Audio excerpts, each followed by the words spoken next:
सबसे पहला वाणी से भयंकर अपराध बन जाते हैं। घोर नरकों की प्राप्ति वाणी के अपराध से होती है। सबसे ज्यादा अपराध वाणी से बनता है। साधक को वाणी पर बहुत संयम रखना चाहिए। पहला साधन बताया अहित।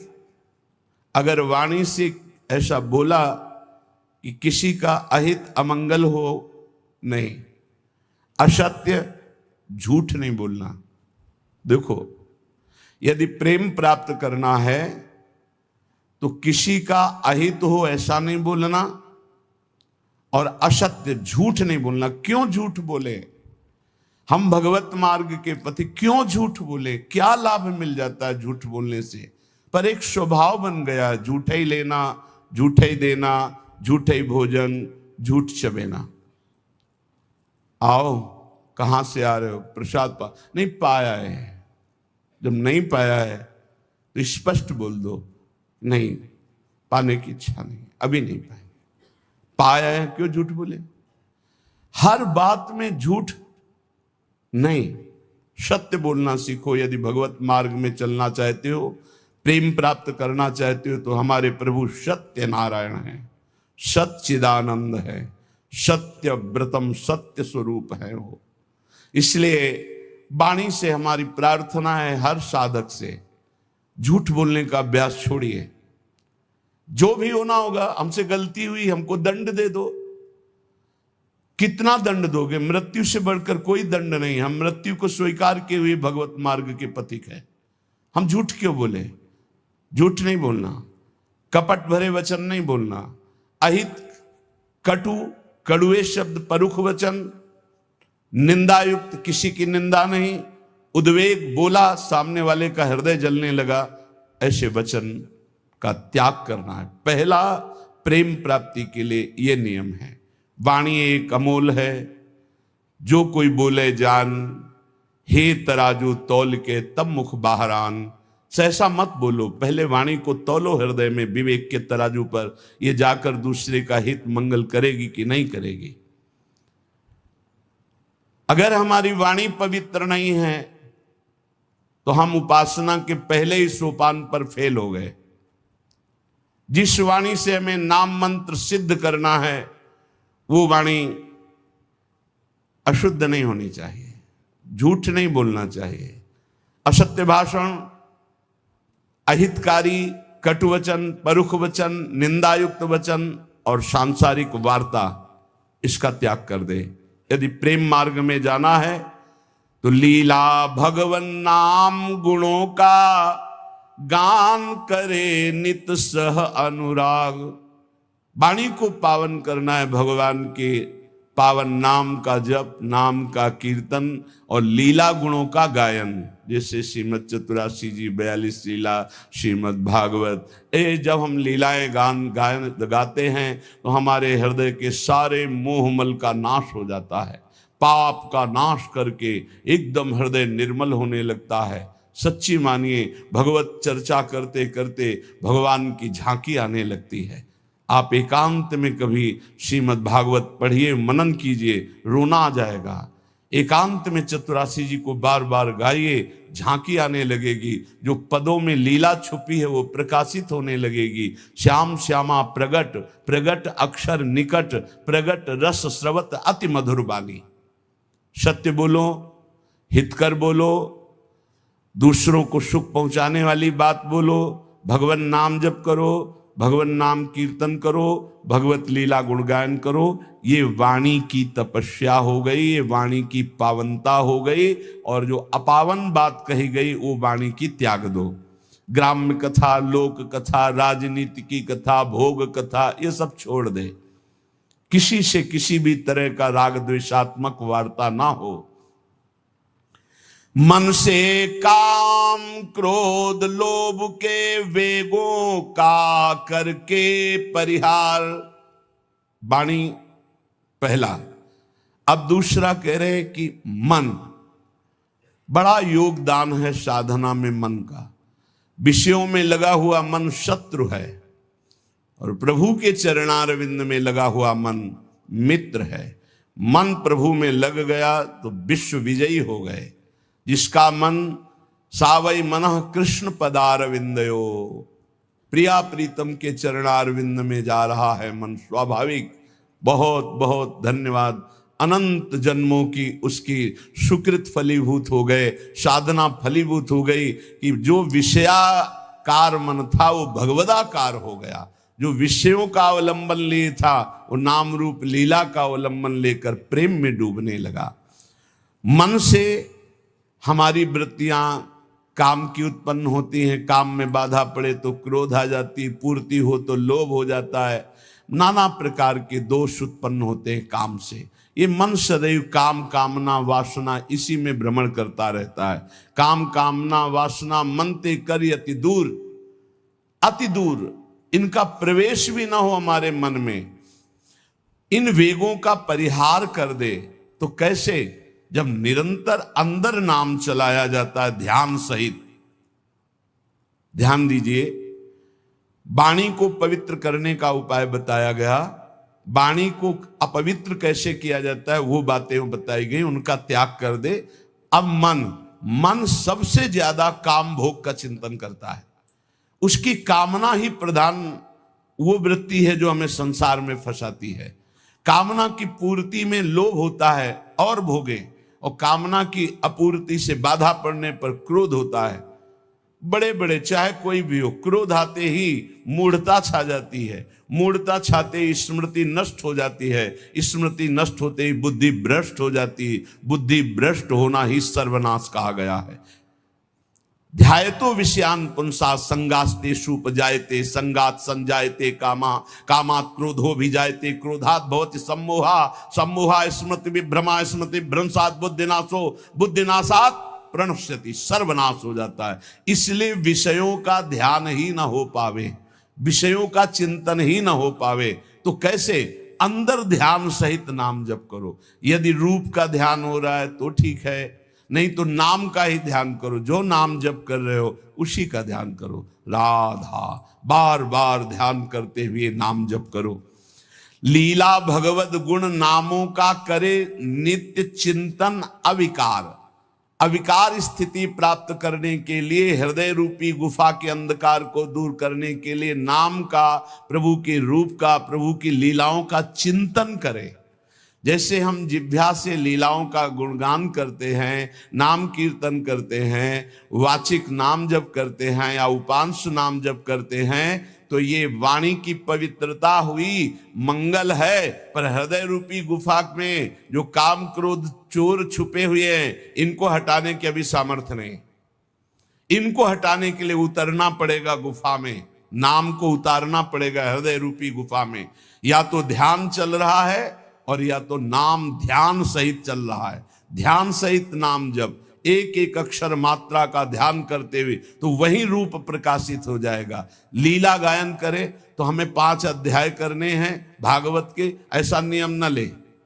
5 श्लोक पढ़े पर खूब डूब के पढ़े कि क्या कहा जा रहा है, कौन सी लीला गायन, मेरे प्रभु क्या लीला कर रहे हैं, ऐसे। और जो रस ग्रंथ है इनके अर्थ पर विचार न करे, इनका केवल गायन करे। ये अर्थ विचार करने की सामर्थ्य प्रकाशित करेंगे गायन करते करते। रटत रटत कहत कहत सुनत सुनत रसरीति जानी। जब रटते रहोगे, कहते रहोगे, सुनते रहोगे तो ये रसरीति समझ में आएगी। कहत और सुनत रसरीति जानी, ताहि तज कबहूं गाउन कबहूं कछु, प्राण रमि रही हरिवंश बानी। ऐसी निष्ठा, ऐसा भाव, निरंतर गायन, तो चिंतन का अधिकार प्राप्त हो जाता है। जब मन से नाम का चिंतन, रूप का चिंतन होता है तो ये काम क्रोध लोभ मोह मद मत्सर्य अंधकार में ही टिकते हैं। नाम का प्रकाश होते ही ये सब भाग जाते हैं। परम प्रकाश रात दिन बना रहता है नाम का।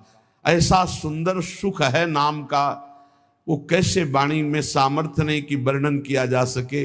जैसे कई दिनों के प्यासे आदमी को शीतल जल मिले तो कैसे गटकता चला जाता है, ऐसे अनंत जन्मों से जिस सुख की खोज हम अनंत ब्रह्मांडों के भोगों में करते हुए मरते रहे, आज तक नहीं मिला। जब नाम में वो सुख मिला तो गटकत, निरंतर गटकत। जैसे हम रूप के प्यासे नेत्र भटकते रहे और जब प्यारे जू को देखा तो नेत्रों से रूप का पान हो रहा है। जैसी हरिवंश निकट दासीजन लोचन चसक रसासो गटकत, गटकत नेत्रों से रूप का पान कर रहे हैं, वाणी से लीला गुणगान नाम का पान कर रहे हैं, श्रवणेंद्रिय से प्रभु के यश का श्रवण करके पान कर रहे हैं, वो उन्मत्त हो जाते हैं। रसासो गटकत, ये रस आसो है, ये आसो उन्मत्त कर देता है। तो मन निष्काम हो गया। नाम और ध्यान ये पद्धति है। देखो छाणिदय माननी मान मन धरिबो वाले पद में आओ तो देखो कैसे प्रभु पद्धति बता रहे। जपत हरि विवश तव नाम प्रतिपद विमल और मनसि तव ध्यान ते निमिष नहीं टरिबो।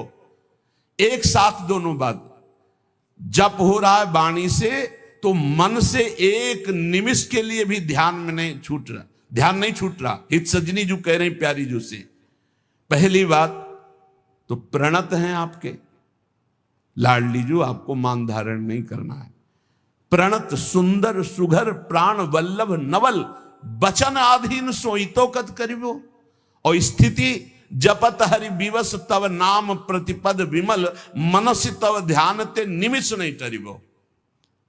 और इधर हनुमान जी महाराज श्री जानकी जी की स्थिति वर्णन कर रहे हैं। अशोक वाटिका में बैठे, नाम पाहरू दिवस निशि ध्यान तुम्हार कपाट, लोचन निज पद जंत्रित जाहि प्राण के ही बाट। आप कैसे समझोगे जानकी जी की स्थिति को प्रभु? आपका नाम रात दिन पहरा दे रहा है, नहीं तो कब प्राण निकल गए होते। और आपका ध्यान कपाट की तरह दरवाजा बंद किए हुए, हृदय में राम रूप का ध्यान है, जिह्वा पे नाम आठों पहर चल रहा है, इसीलिए जानकी जी को प्राण नहीं गए, नहीं तो कब छूट गए होते। नाम पहारू दिवस निज ध्यान तुम्हार कपाट, लोचन निज पद जंतित जाहि प्राण के बाद। और यहां सजनी जू लालजू के लिए करे, जपत हरि विवश तव नाम प्रतिपद विमल मनसि तव ध्यान ते निमिष नहीं टरिबो। प्यारी जो वचन आधीन सो हितो कत करिबो, जो आपकी केवल आज्ञा हो उसका पालन करने पे तत्पर है, उनके साथ आपको मान उचित नहीं। जब तक नाम हृदय में ध्यान नहीं किया जाता, रूप का ध्यान नहीं होता, तो बाहरी नाम जपते हुए भी हृदय में विकार आते रहते हैं, विकारों का खेल होता रहता है, इसीलिए प्रेम का प्रकाश नहीं होता। तो प्रेम प्रकाशित करने के लिए वाणी पावन और मन पावन। अब प्राण पवित्र करो। प्राण कैसे? प्राण आहार से अशुद्ध और शुद्ध हो जाते हैं।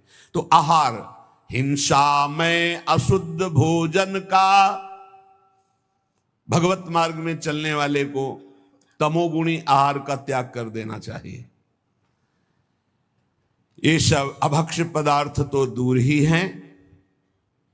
प्याज लहसुन में कोई हिंसात्मक दोष नहीं, पर घोर तमोगुण प्रकट करता है, इसलिए इसका त्याग किया गया है। जहां आलू प्रकट होती है, जहां कंद शकर कंद प्रकट होती है, जैसे जैसे मूली गाजर प्रकट होती, ठीक वैसी उसी खेती में उसी जगह में ये प्याज लहसुन प्रकट होता है। इसकी प्रकट होने की प्रक्रिया कोई अपवित्र नहीं है, ये खेतों में प्रकट होता है। लेकिन ये घोर तमोगुणी है, ये भजन में बहुत बाधक है। जब तक आपका हृदय प्राण मन वाणी ये पवित्र नहीं होंगी, तब तक आप भगवत साक्षात्कार नहीं कर सकते। तो पवित्रता के लिए इसका त्याग किया गया है। प्याज लहसुन का भगवत प्राप्ति की पवित्रता के लिए त्याग किया गया है। ये कोई हिंसात्मक दोष वाला नहीं है, पर ये तमोगुणी है, तो तमोगुणी का त्याग करके सत्वगुण का सेवन करते हुए वो गुणातीत अवस्था में पहुंचना, इसलिए इसका त्याग अत्यंत अनिवार्य है। और कहीं भी किसी भी ठाकुर जी को कभी भी कोई भी भोग नहीं लगाता प्याज लहसुन का। अगर लगाता है तो ये अपराध है। आज तक कहीं कोई प्रमाण नहीं है कि कहीं सात्विक पुरुषों ने इसको पाया हो या ठाकुर जी को भोग लगाया गया हो। इसलिए इस तमोगुण प्रदान करने वाले प्याज लहसुन का भी त्याग कर दे। और कह रहे हैं करे चटूरेपन का त्याग। प्राण को शुद्ध करने के लिए ये बाजारू चीजें खाने की जो चटोरापन बन गया है, वो प्रेम प्राप्ति की ठीक वृत्ति नहीं है। कि आप बाहरी चीजें, आपको अगर भोग ही लगाना है तो आप अपने घर में जो रूखा सूखा बनाइए, भाव से भोग। ये केवल ये 2 अंगुल जबान की बात है, गले के यहाँ से गया ना, वो खट्टा मीठा सब बेकार हो गया, वो मल बन जाएगा। इसी की केवल इसको स्वाद दो हरि नाम का, राधा नाम का। ये चटोरेपन का त्याग करो। ये ज्यादा चटोरापन रजोगुण तमोगुण प्रकट करके भोग वासनाओं में भ्रमित करता है। ये ऐसा नहीं, बहुत सावधानी। सात्विक केवल पेट भरना है उतना जितने से हमारे प्राणों का पोषण हो जाए, तो हमारे प्राण पवित्र हो जाते हैं। पानी और अन्न ये सब प्राणों का पोषण करने वाले हैं। वायु प्राण पोषण, अन्न प्राण पोषण, जल प्राण पोषण। तो हमारा वातावरण, हमारा जल, हमारा अन्न बहुत बड़ा प्रभाव करता है भजन में। तो कह रहे हिंसा में तो कोई सतमार्ग में चलने वाला ऐसा आहार पाएगा ही नहीं, जैसे मांस है, मछली है, अंडा है, ये कदापि नहीं। फिर अशुद्ध भोजन, तमोगुणी भोजन, प्याज लहसुन आदि पड़े हुए, या एक बार जिस रसोई में मांस बन गया उसमें खीर पूड़ी बना के आपको दी जा रही कि ये बड़ा सात्विक भोजन, हम नहीं पा सकते उस रसोई का, क्योंकि रसोई ही अशुद्ध हो गई। जहां एक बार मांस रांधा गया, वो पात्र, वो रसोई अब हमारे योग्य नहीं रही। अशुद्ध भोजन का और करे चटोरेपन का त्याग। ये देखो शीशा के अंदर सामग्री बहुत अच्छी सुंदर दिखाई दे रही, लेकिन जब बनाई गई है तो बनाने की प्रक्रिया और बनाने वाले का भाव, बनाने वाले की शुद्धता, कहीं कोई शुद्धता नहीं, जानवरपन स्वभाव में बैठा हुआ है। कोई बिरला है कि थोड़ा सात्विक भाव, नहीं तो अशुद्धता ही अशुद्धता है। आप देख लो तो आप खाओगे नहीं। पर वो आज का समय हो गया है कि केवल बुद्धि, रसेंद्री, जनेन्द्री के भोगों में तृप्ति का अनुभव करने वाली, इसलिए पवित्रता का तो निर्णय ही नहीं कर सकती। सादा शुद्ध सुभोजन सात्विक करे, स्वाद का तज कर राग। सादा भोजन हो, सात्विक हो, और वो प्रभु को अर्पित किया हुआ प्रसाद हो, और अल्पाहार हो, अधिक भोजन नहीं। क्यों डालोगे व्यर्थ में पेट में? क्यों व्यर्थ में डालोगे? तुमको कोई कुश्ती लड़ना है क्या जाके? अरे तुम्हें काम क्रोध आदि को पछाड़ना है तो उनके लिए अल्पाहार। इतना अल्प ना हो कि भोजन का चिंतन हो, और इतना ज्यादा ना हो कि पेट में वजन नजर आवे। सात्विक, कम स्वाद वाला और भगवत प्रसाद अर्पित किया हुआ भोजन, इससे आपका प्रेम मार्ग पुष्ट होगा, प्राण पवित्र होंगे। अब तन, पहले वचन, फिर मन, फिर प्राण, और अब तन। तन की पवित्रता अत्यंत अनिवार्य है। शौचाचार का ज्ञान जिनको नहीं है उनकी भजन वृत्ति नहीं चलेगी। आप देख लीजिए, लघुशंका जाइए, बहुत सावधानी से लघुशंका होकर जलेंद्री का प्रक्षालन करके हाथ को 1-2 बार तो रज जरूर लगाओ। भले तुम आप साबुन आदि लगाते हो तो रज जरूर, रज के बिना पवित्रता नहीं मानी जाती। और फिर आचमन करे, 3 बार आचमन करे, फिर मंत्र जपना शुरू करे। कभी खाली ना रहे। तो जब लघुशंका जाए तब जल का प्रयोग जरूर करे। शौच जाए तो उतने ही वस्त्र पहन कर जाए जितने प्रक्षालन धो सको, और पवित्र वस्त्र धारण करो। सादे वस्त्र आचरण सीधे, जीवन आडंबर से ही, आवश्यकता अभाव विरहित, सदा दीन सेवा में लीन। सादे वस्त्र, शौचाचार का पूर्ण ज्ञान, आचरण बहुत पवित्र आचरण, सरल सीधा स्वभाव, पवित्र आचरण, आडंबर से हीन, कोई भी बनावटीपना नहीं होना चाहिए। ऊपर वर्णन आया कि कोई इस प्रेम मार्ग का पथिक आडंबर न करे। आडंबर सखी भाव या गोपी भाव का नाटक न करे, दिखावा न करे, क्यों इधर उधर श्रृंगार करके हम अपने को जनाए कि हम गोपी हैं या सहचरी। आडंबर है। गोपी या सहचरी देह भाव छूट जाने पर प्राप्त होता है। ये देहातीत भाव है, देह का श्रृंगार गोपी नहीं है, ये देह का श्रृंगार सहचरी नहीं है। बनिता पुरुष भाव मिट जाए, सेवे ललितादिक के भाई। देह शुद्धि का विस्मरण हो, बता रहे हैं ना, पूर्व की स्मृति न भविष्य का कोई, बीते हुए न भूत की स्मृति न भविष्य की स्मृति, वर्तमान में भी मैं स्मरण कर रहा हूं, ऐसी स्मृति नहीं, केवल अखंड स्मृति। ये बाहरी आडंबर नहीं होना चाहिए, मना किया है ऊपर। ये जीव अपने वास्तविक लक्ष्य से भ्रष्ट हो जाता है जब बाहरी आडंबर करके दूसरों को रिझाने की चेष्टा करने लगता है। इष्ट को रिझाने के लिए देह भाव विस्मृत होना है, देह को सजाना नहीं है। सादा शुद्ध सुभोजन सात्विक, करे स्वाद का तज कर राग। बहुत सात्विक भोजन, वैसे ही सात्विक वस्त्र। आडंबर से हीन चरित्रवान उपासक, आवश्यकता अभाव विरहित। जैसे मुझे प्रभु रख रहे, मैं राजी हूं, मुझे कोई आवश्यकता नहीं, न परिस्थिति बदलने की न स्थिति बदलने की। जैसे मुझे प्रभु रख रहे हैं, जोई जोई प्यारो करे सोई मोई भावे। मुझे संतोष है जैसे रख रहे हैं, बहुत अच्छा है। हमें किसी से कोई मांग नहीं, हमें कोई चाह नहीं, हमें कोई परिवर्धन की चाह नहीं, ये परिवर्तित हो जाए, ये बढ़ जाए, नहीं। और रात दिन तन को सेवा में ली। सेवा से बहुत जल्दी पवित्र होता है शरीर। माता पिता की सेवा, बूढ़ों की सेवा, रोगी की सेवा, पशु पक्षियों की सेवा, किसी की सेवा, भगवान की सेवा, संत सेवा, गौ सेवा, किसी की भी भगवत भाव से सेवा की जाए तो शरीर बहुत जल्दी पवित्र होता है।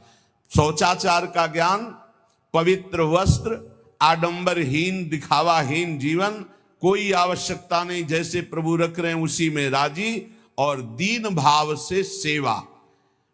विषयी संसारी लोगों का संग छोड़ सेवे सत्संग। जिनके साथ बैठने से, जिनके व्यवहार से हमारे अंदर निष्कामता आवे, नहीं चाहिए मुझे भोग, नहीं चाहिए मुझे संसार का सुख।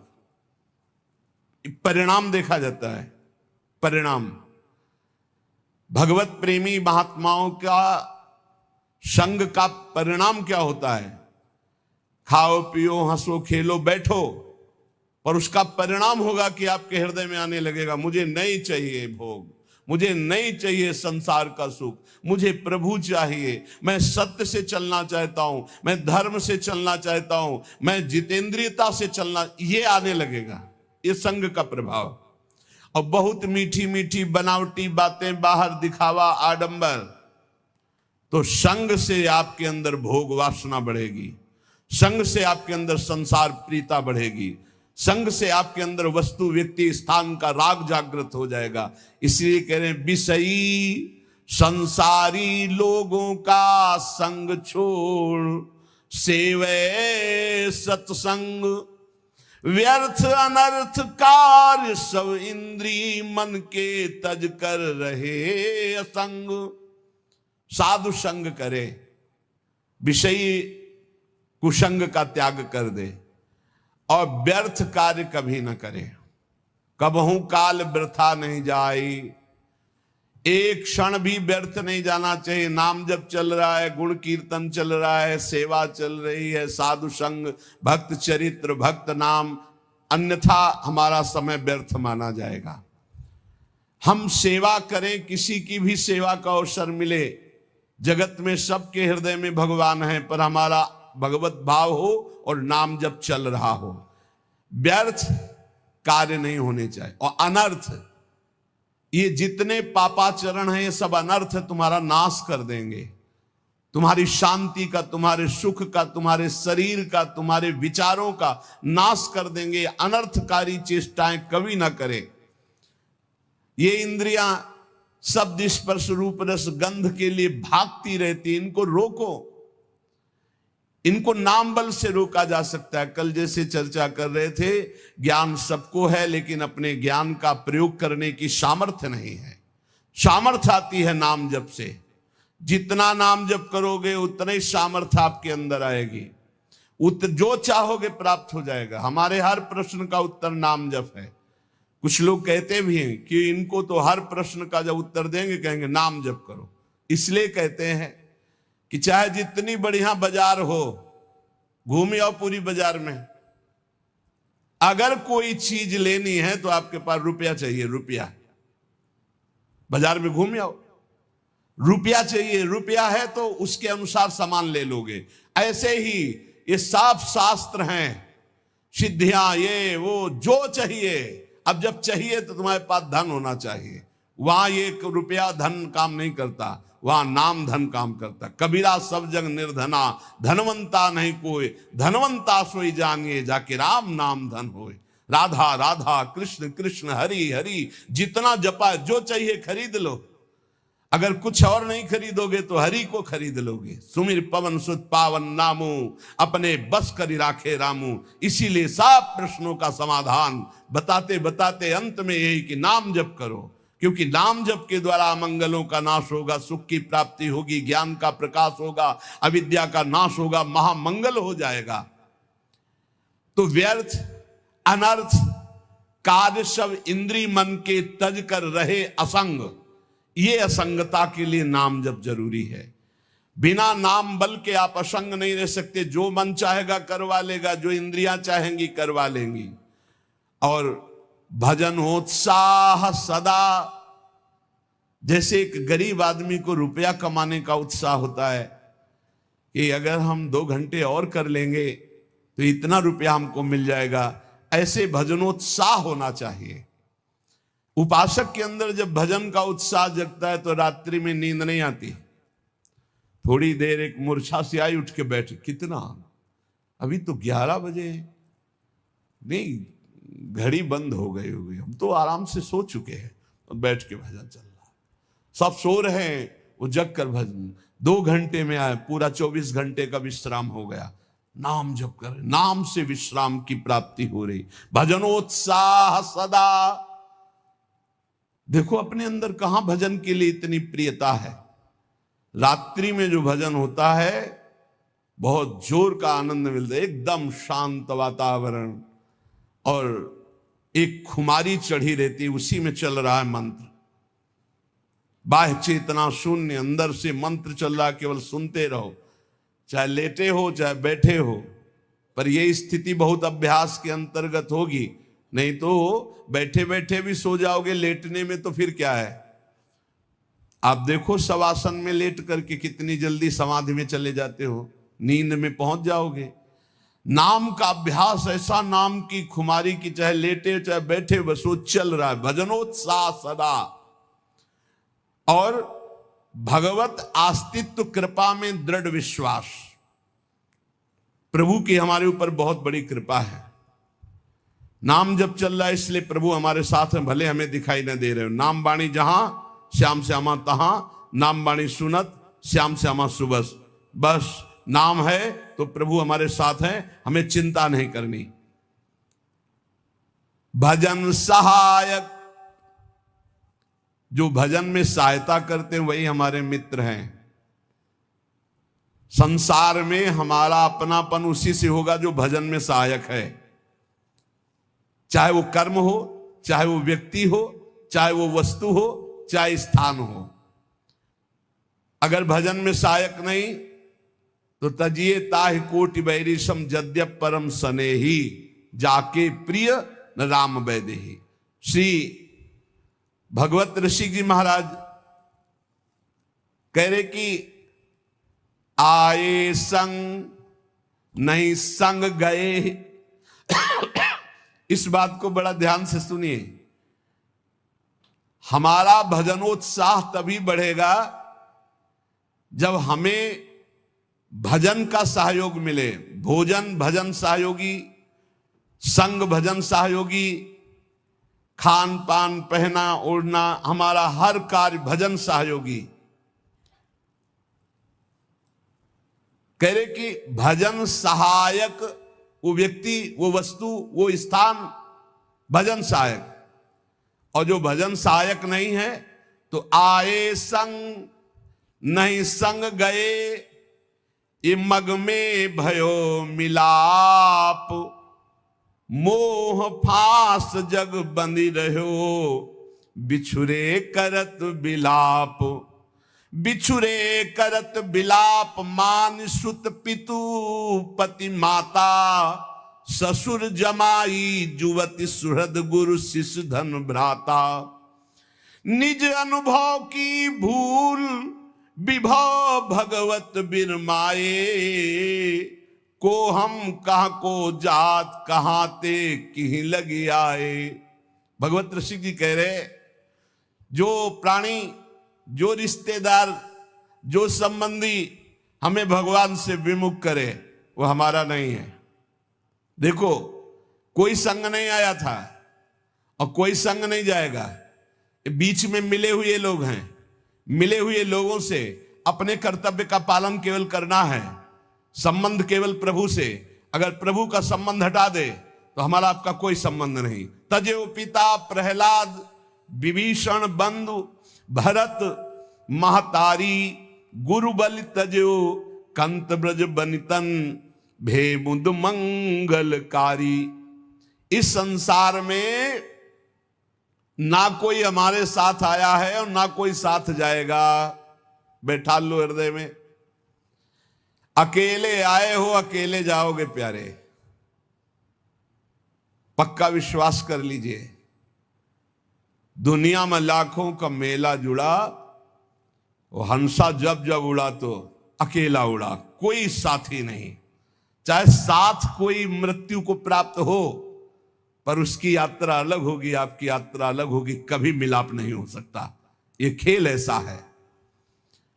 ये मिलाप केवल अभी अभी कुछ समय का बीच का है।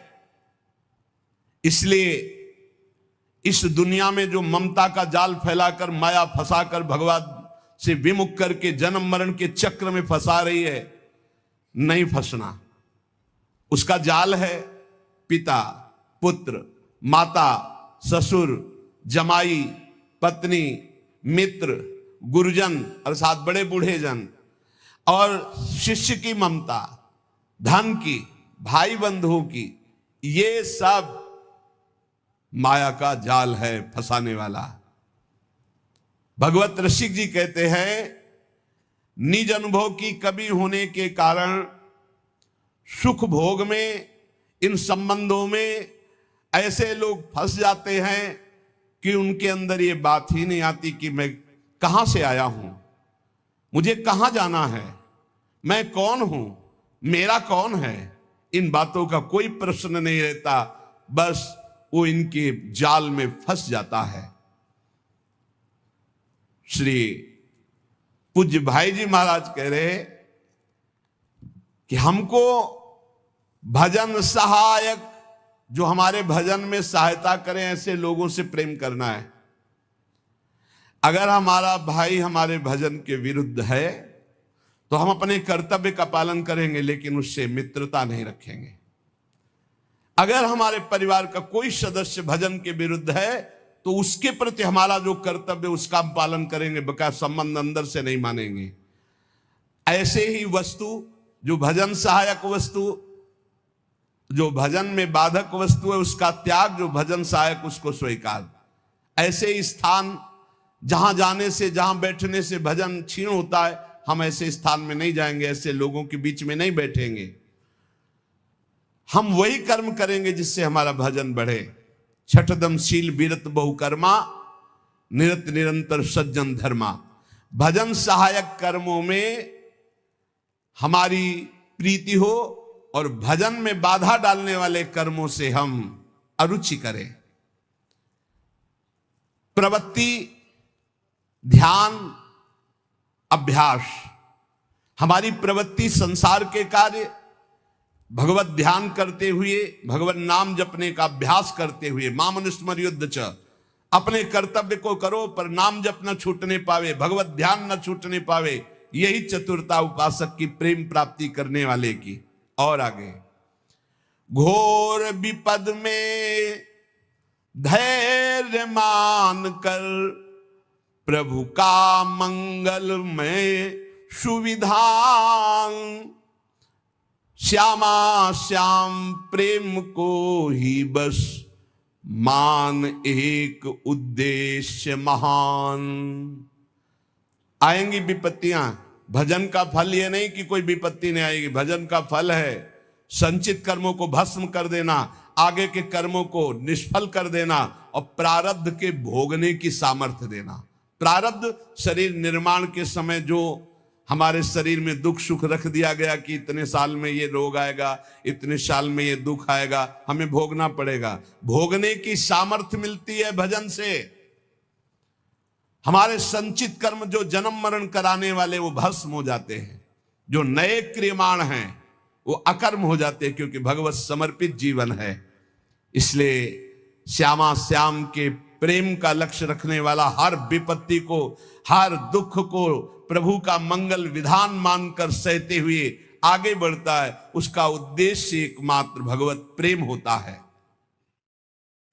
राधे राधे। यदि महाराज जी की यह अमूल्य वाणी आपको अच्छी लगी हो तो कृपया कमेंट में राधे राधे अवश्य लिखें।